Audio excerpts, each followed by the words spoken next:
হায়দ্রাবাদ এমনই একটি শহর যার অলিতে গলিতে লুকিয়ে রয়েছে ইতিহাসের বিভিন্ন গল্প। আজ আমরা বেরিয়ে পড়েছি আরেকটি ঐতিহাসিক স্থান ঘুরে দেখার জন্য। ইতিহাস বলে এই জায়গাটি ছিল একসময়কার রত্ন এবং হীরের ভাণ্ডার।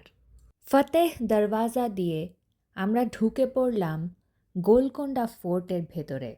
জানুয়ারি মাসের প্রথম দিকেই এরকম কড়া একটা রোদ পাবো এটা আমরা কখনো ভাবিনি। এর থেকেই বোঝা যায় যে আসন্ন গ্রীষ্মকালটা কেমন হতে চলেছে। 25 টাকা করে টিকিট কেটে আমরা ঢুকে পড়লাম ইতিহাসের সাক্ষী হতে। বাইরে গাইড থাকে, কেউ যদি ইচ্ছুক হয় তাহলে গাইড নিতে পারেন।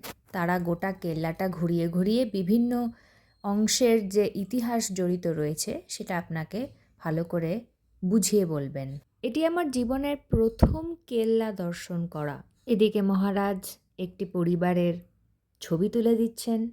তারপর আমরা এগিয়ে গেলাম কেল্লাটিকে ঘুরে দেখার জন্য। ভেতরে গিয়ে একটি অদ্ভুত দৃশ্য দেখলাম।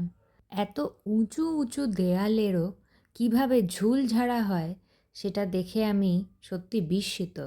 গোলকোন্ডা ফোর্ট ঘুরে দেখার বাকি গল্পগুলো আপনাদের সাথে হবে আমার আগামী ভিডিওতে। চোখ রাখবেন।